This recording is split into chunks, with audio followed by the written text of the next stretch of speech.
What's up, Facebook? Shoot, I meant to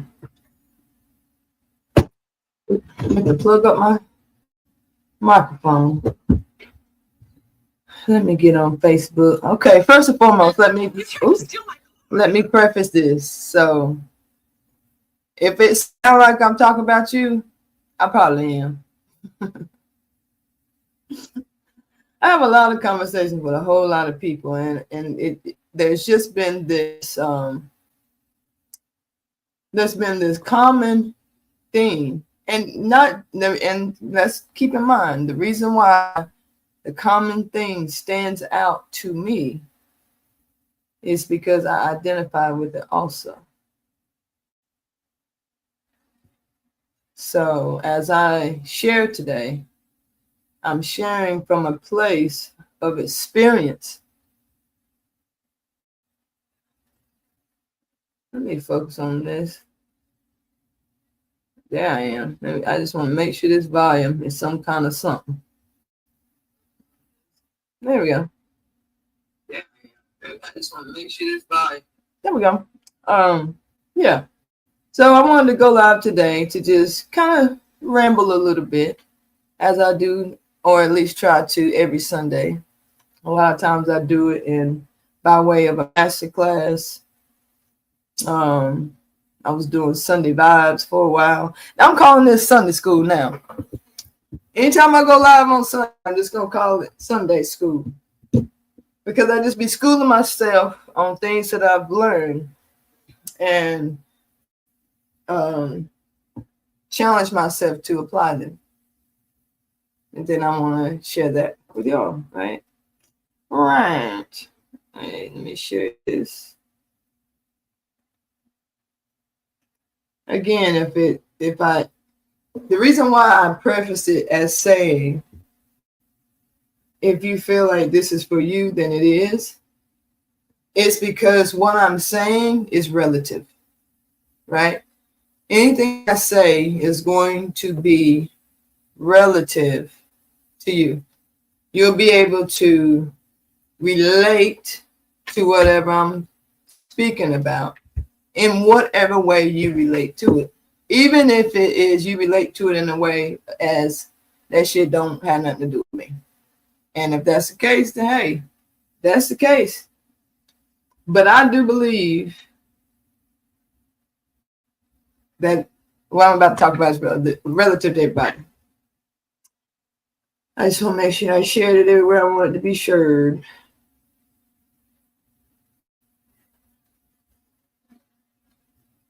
Petit, but let me know if you want me to keep sharing your group. I'll be sharing your group, but I don't really know what the rules are. I usually share stuff that's pretty general, though. And if anyone wants to join, the name of her group is Chai Together, CHAI. She's amazing, and she has amazing mugs, too. If you want to buy a really good mug, if you're into coffee mugs, she got good mugs. Okay. So, the name of whatever I'm going to talk about is Categorical Components. I don't know exactly how that's going to tie in, but that is the name that was given to me because I was thinking about how often we spend time in areas and doing things that really don't have anything to do with us. It's like we switch categories on ourselves and allow ourselves to be distracted by something that we are doing, not something somebody else is doing. People are always going to be doing something, right? There's always going to be people doing things. We don't have to be distracted by anything. Prativa! I was just talking about your mugs. I feel like you got the best mugs. Yeah. So I'm talking about categorical components. I believe that we all get so distracted by a lot of things that truly don't have anything to do with us, and we allow it to change us, and sometimes, very often, transform us into people that we don't necessarily want to be. And we begin to start to attract in a lot of experiences that we don't care to experience, because we've used our power in order to create a point of attraction of which we don't realize we're creating. We don't realize we're creating. So I wanted to talk about it, especially coaches. If you know any coach or anyone with entrepreneurial like leadership roles, and that does include parents. Parents are like the ultimate entrepreneur. You know, you got a staff that you got to pay that don't even be doing no work. You got to pay for them kids, okay? You got to pay for them kids. Them kids are not cheap, and they don't even be doing work. Thank God for chores, right? But tag them. Share this, and I really do hope. My intention is that it'll wake something up in you that's been keeping you up. Isn't that an oxymoron? I hope it. I trust that it will wake something up in you that's been keeping you up. Categorical components. So there's stuff in life. There's a lot of stuff in life. And I think because there's so much stuff in life, we get out of pocket, so to speak. We start to tiptoe into other people's business. If I shared it once, I've shared a million times. The three places that I find most people in is either dwelling on their past, anxiety stricken about their future, or in somebody else's business. We either, stuck, traumatized by the past, anxiety ridden about the future, or in the present, we're in somebody else's business. And it's not always in a bad way. It could be because you're a caregiver. It could be because you are empathetic or empath. It could be because it's your job. It could be because, that fills me up. It's my purpose. All the things. But you are still a lot of times putting yourself in a role that truly isn't your business, because this person has their own journey and their own things to figure out on their own. And a lot of times we affect the timeline of that realization by how much we step in, when truly we know most of the stuff that we do for other people, they can do for themselves. If they just, sometimes it takes people a little bit longer. Because if anything would have happened to you today, everything that needed to get done that you felt like you're the only one could do it, it'll get done. Be honest with yourself. Anything that you are doing right now that if you don't do it, it don't get done, will get done if you didn't do it. It will. It really, really will. I'm telling you. Like, we don't go on forever, but life does. So it makes sense to me to spend the majority of the time in your own lane, in your own business, and creating a life that you truly want to live, because no one else is going to do it or can do it but you. It's yours. It's yours to live. And the reason why I'm pointing out coaches is because I feel as though a lot of times coaches, because of the passion-driven work that we do, we tend to spend a lot of time trying to think like the clients that we want to attract. And so we study a vibration of which we've already expanded from. So as we start to create, and form our packages and our offerings, we are constantly finding ourselves creating the atmosphere of what we want to impact in a positive way, what we want to assist people out of, what we want to share triumph about. But we package and we price and we deliver according to where they are, instead of calling to them from where you are and allowing them to come. Categorical components. We put them in a category by these components we construct around them. The things we construct around ourselves, the things we construct around our friends, our family, our loved ones, our children, our animals. How many of y'all, you know, your cat just trying to say meow and you saying that your cat said I love you? So then when you can't get it to say that again, you upset when all the time the cat was just saying, that's just how I meow, mama. I don't know nothing about this. I love you, you talking about. That's just a wild, crazy example. I'm just playing. But we do that often with people. And because certain people show us certain things, even if with the purest intention, as soon as they change their minds, we assume an attack that they're not even getting. They're not even giving. They're just on their own journey, making their own decisions for their lives.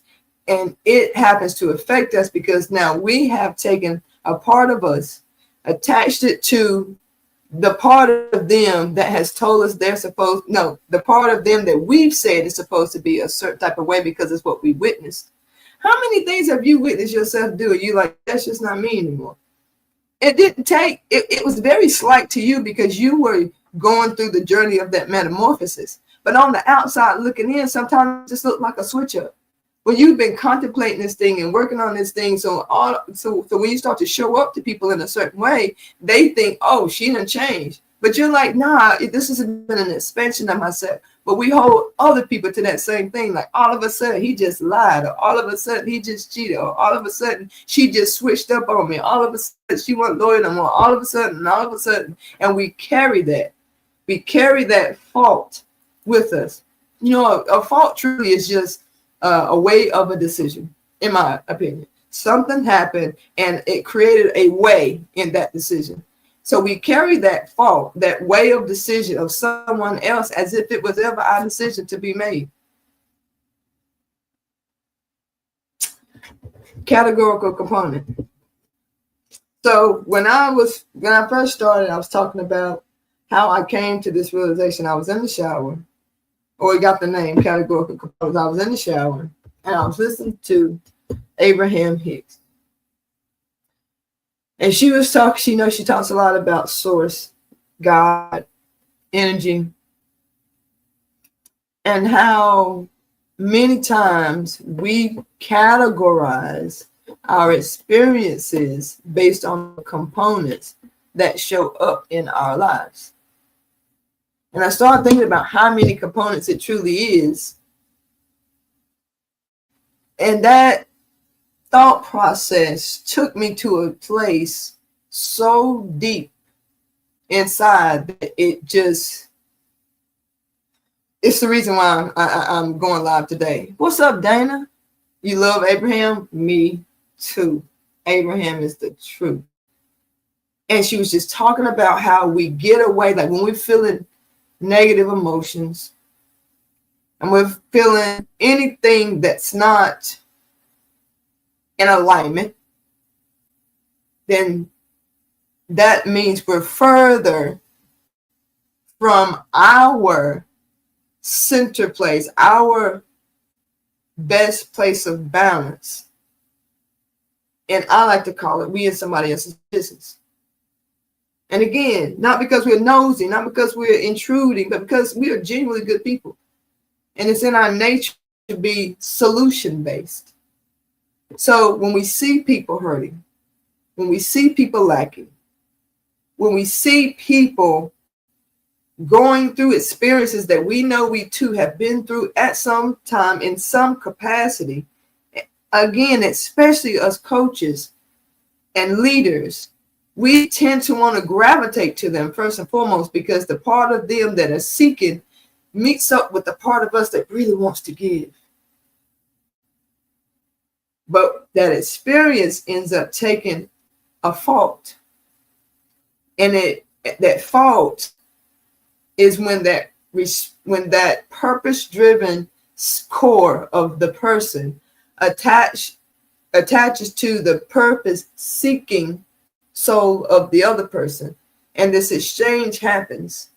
And then, you know, we got a lot of cute terms for it: trauma bonding, or attachment issues, or codependency.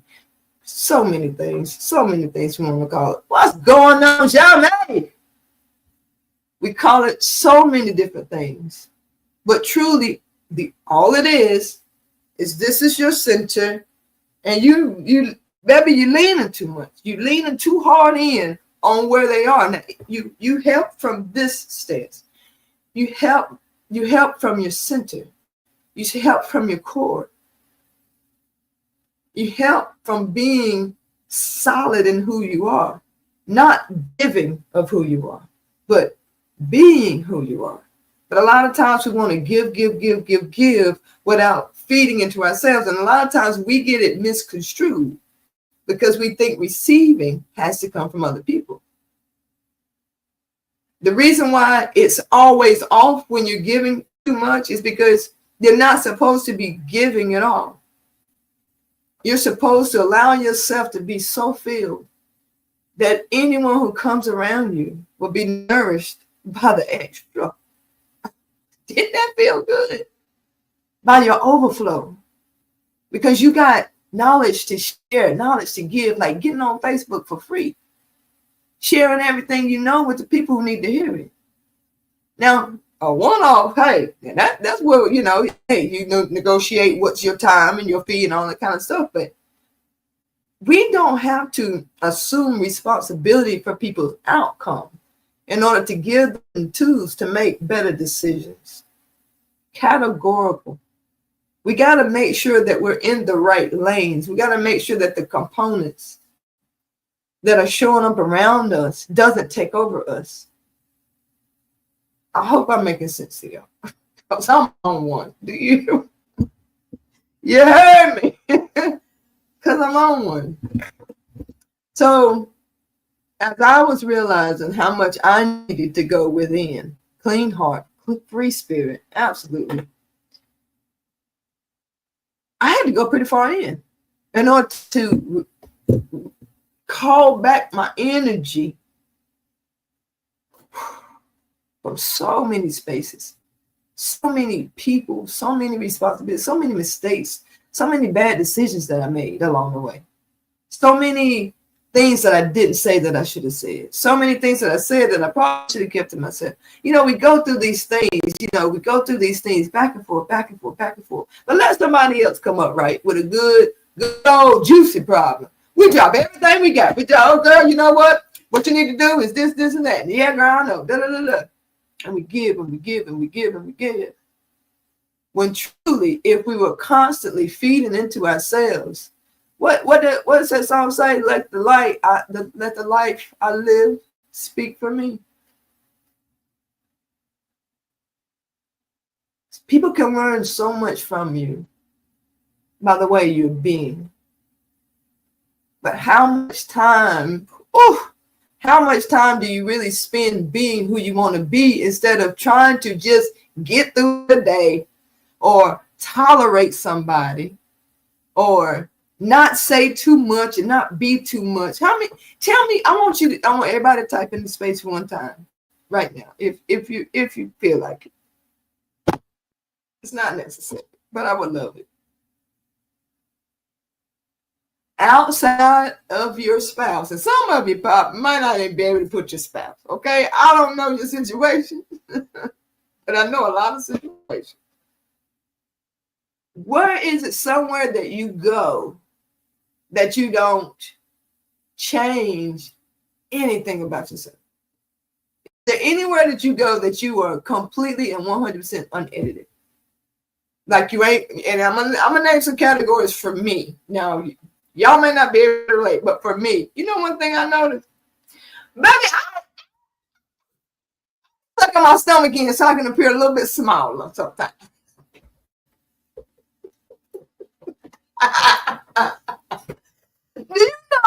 Do you know how many times I'll go out in public? I'll just do it on purpose. right? And I'll go out in public and see how many times I can notice myself trying to just like that fraction of an inch, like this booty's still here, baby. That booty's still here. But I'm tightening up because somebody walked by and told me, hey, how you doing? Just little shit, just the little shit that we do just because somebody walked by that's cute. Or, for instance, if you go home, right? This was me back in the day anyway. I would have to feel like, even though I didn't wear like girly clothes, I wanted to make sure that I was female forward when I went home. What up, Coach Shay? Let's get it. Because I wanted, I already knew my mama didn't like that I was gay. My mama don't want me to be gay. My mama still think I'm going to be delivered for being gay. And I love you, mama. If you ever see this, I love you. She know. If anybody know anything about me, they know I'll go toe to toe about my mom. Fuck you heard, okay? But I know she don't want me to be gay. I know she think that Adam and Eve instead of Adam and Steve. I know all these things. But there was a time where I would go home and I would have to be so out of sorts and nervous and chain smoking cigarettes on my drive there, and then stop in 30 minutes at least before I got there to squirt myself down with Febreze, go to the bathroom, wash my hands. Sometimes I ain't gonna lie, I roll one just to calm my nerves before I went home. Okay, I'd roll one. Sure did. Because I was just so uneasy just to freaking be me. I don't want to live like that. And once I did that, nothing about me and my mom's relationship changed. If anything, it got better. Because I was unapologetically me, because I am an amazing person. I am a good person. I am funny. I am smart. Like, I am so, like, what I'm saying? Oh, I'm over here. My mama know it. My mama knew it before y'all knew it. I've always been this way. I've always been a freaking me. Angelique, the artist. What's going on, Queen? We are human beings, but have been programmed to be human doers. You got that right. You sure got that right. Oh, Uncle Michelle done slid in here too. What's going on, everybody? I'm on one tonight. My face hot and everything. I ain't even lying. But we have created these categorical components for our lives that we created this. We created these neural pathways. We, over a period of time, have told ourselves the same story so many times that what was true then, we've convinced ourselves that it's true now, and it just ain't. It just ain't. I could have told you years ago that certain things in my life were necessary, that certain things in my life had to be a certain kind of way. That was true for me then. That's not true for me now. But as I realized how far from my balance, from my core, that I had gotten, things started to not look the way it was like I was a stranger in my own life. Like, you ever woke up being like, this is my fucking life? This? I didn't create this shit. Am I the only one that done that? I would wake up and be like, no, come on, God, you tripping. You tripping, right? Ain't no way. Ain't no way. But the only way we wake up and see what we see is because the faults that we have taken on that have created a way for us. And at any given time, you can start choosing something different. At any given time, you can just start choosing something different. And that's what I was realizing today. I was just in the shower when Abraham just just talking sweet nothings in my ear. Abraham, don't do me like that. Ooh. I'm like the hyenas on Lion King. Do it again. Man, Abraham hurt me so good this morning. And so as she was talking about how we only feel negative emotions, we only feel confusion and despair and, anxiety and all these things, is when we're starting to allow the fault of contrast to tip us in the direction of what we see and not who we are. I'm going to say that again. A lot of the components that show up in your life, it triggers you. And you start to lean in the direction of the component versus observing it from where you are and still being who you are. You're not the component. Why are you spending so much time with the component? You are a component of God, of the creator, of divine, of source. I don't really care what name you done boxed it into. Whatever the first thing there ever was is, you're a part of it. Which means that you're 100% it. Let that sink in. If I take a plate, and let's pretend that plate is the beginning of everything. And I take that plate on a hard concrete floor. The shellac on it, hard floor. And I take that plate and I just throw it up like a frisbee. And the plate shatters. The plate shatters all over the floor. Pieces go this way, pieces go that way, big chunks, small chunks, shards, slithers, dust all over the floor. What piece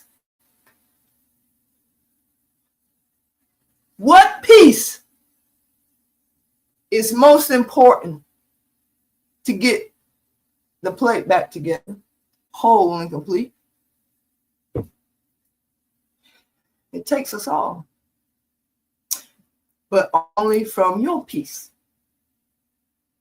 So when we find ourselves searching for other pieces and figuring out where they fit in, I would consider disrespecting the plate. We all have such an important thing to do. We get to choose what that thing is. There will always be things. There will always be places. There will always be components. But you are the only one that's going to be like you. So if you realize and you wake up, or you have ever said to yourself, this just don't seem like me, it's because you've been gathering other people's components and trying to call it your life when you know fucking damn well that your life is a conglomerate of experiences that you've been focusing on with other people. Just saying. Just saying. What's up, Michelle Burnett? How are you? I trust that you are well. I trust that you're doing absolutely amazing. I was gathering a whole lot of components. I was gathering so much stuff. I'm so good at learning people. I'm so good at paying attention to nonverbal clues. I'm really good at reading between the lines. I can see energy sometimes just in body posture.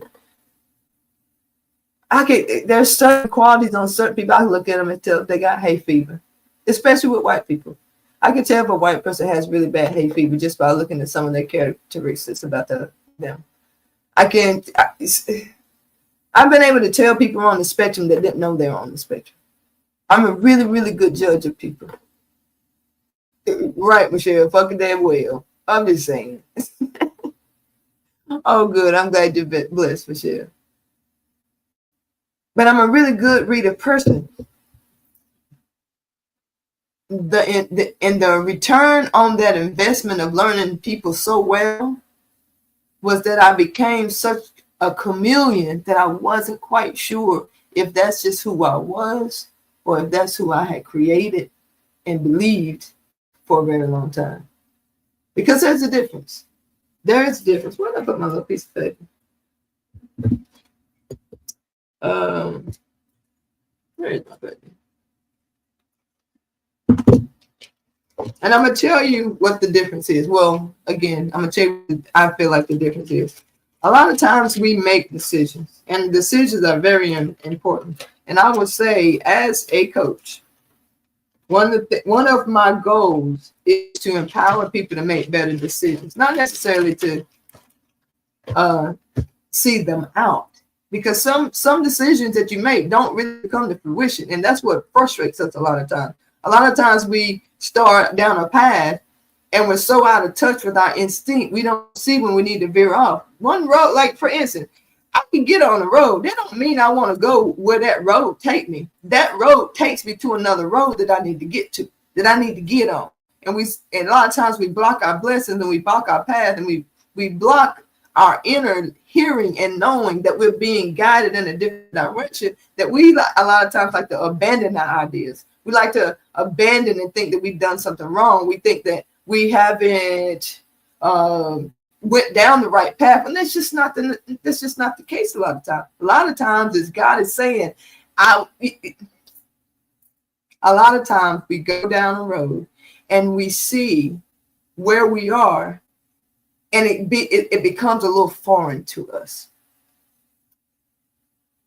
But what I offer you is to take a moment and say to yourself, a lot of times I was going down roads because people told me to go down the road, because I saw somebody else on the road, or because somebody suggested this road, said this road is a shortcut, or it's a better scenic route, or it's got less potholes, or whatever the case is. Whatever reason you went down that road. But a lot of times we go down certain roads because it's a lot of components that we put together that wasn't our components.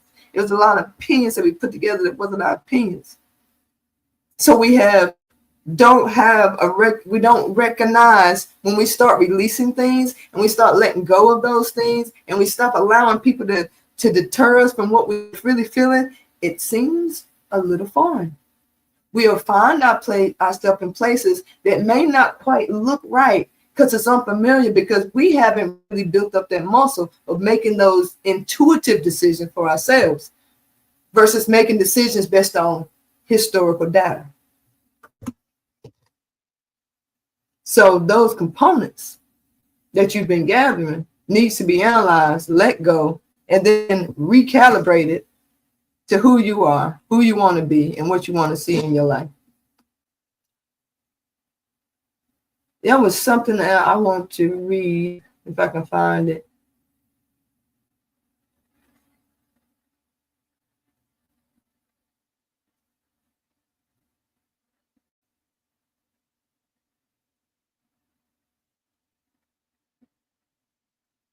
I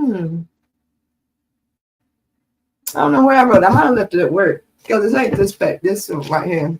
I might have left it at work. I wrote it on a little piece of paper somewhere.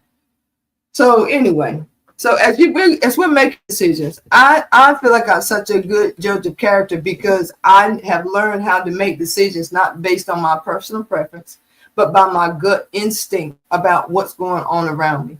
Because I have gone so further deep inside. I wish y'all could see what's in my mind. I wish y'all could see what's in my energy. When I was in the shower today and I was listening to Abraham Hicks talk about that separation and how we only feel those negative emotions because we are going towards contrast and the components that are showing up versus just standing in our truth and being who we are, it made so much sense to me.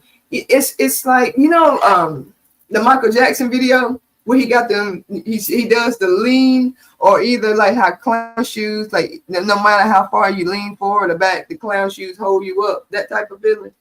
That's what I felt. They say the strength in a tree is in its ability to bend. It's a lot like that. I felt that this morning because I felt some emotions coming up and I could feel myself leaning in, but I felt this certain steadiness. so that I could tip. I made a video about that, and this has been resurfacing in my life. I just told Monique about this earlier. I felt the tip, and I allowed that tip, but I never lost my balance. I never lost my sense of knowing. No matter how emotional it feels, and no matter the experiences that come, I am completely and utterly always taken care of because I'm the plate. And if you're late and you don't know what the plate is, you just gonna have to go back and watch the replay. What's up, Yvette? No, slid in here. Okay. You are the plate. We are all categorical components, but we have to make sure that the components that are showing up for us is indicative of the decisions that we know we're making that's best for us and not other people. We have to stop studying outside of ourselves so much that when it comes time for us to analyze what we need, we're clueless. We don't know what to do or when to do it. As for myself, this is right here is what I'm about to read to you that I was thinking at work today. I've learned so many things. Reiki. I went through this course on Udemy. It was talking about transformation, transmutation, and I forget what the other word was. I've done the universal laws. I've done law of attraction. I've done mindfulness. I started Chinese medicine, yoga, and I was just telling Monique today that I want to be a doctor. I want to be a doctor in some respect. I've learned so many things along the way. But if I am so out of tune with myself, sometimes I just start making a mad grab for shit that I've learned, and I'm not even putting the shit in the right place. I'm just doing stuff because I know stuff works. But if you don't, for instance, Robitussin work. Robitussin work, but if my eye hurt, Robitussin does nothing for me. And if I apply it, it may also make it worse. Do you understand the analogy? Do you understand where I'm coming from? You can know all the tools all day, but if you're applying a lot of the wrong tools in the wrong place, you better tell you. How about breath work? Breath work is amazing. But if you're feeling anxiety, you shouldn't keep the rapid breath. Because the right tool in the wrong place can do damage. It can do harm. And as coaches, as people, as individuals, we got to learn to know what is working for us and not just mad grabbing at tools because we have no idea what to do. But if you pay enough attention to yourself, you will. This is what I wrote at work today. You can have all the codes, because I was thinking about, we got a lot of codes at work. You know, when you're in management, everybody, you got different codes, especially when you're in retail. If there's a return, you got a code. You got to do shipping orders, you got a code. If the alarm code, one of the, Rory was saying something today at work, and I was like, oh, that's my alarm code. When I was at Sprouts, I still remember my alarm code. And I was thinking, I've had codes at every single store I've ever worked at. And I worked at a lot. I've had over 25 years of retail experience. So you can imagine the codes. And not to mention when you're at one job every 90 days, they want you to change your code. I've been through a lot of codes. But it doesn't, and what I wrote today is you can have all the codes in the world. But if you are entering them in the wrong places, not only do you not open further, but you add a bolt of frustration, anxiety, sometimes regret, sometimes worthlessness, sometimes confusion, sometimes distrust, sometimes hate, sometimes despair, or we can just put a blanket over it and say trauma.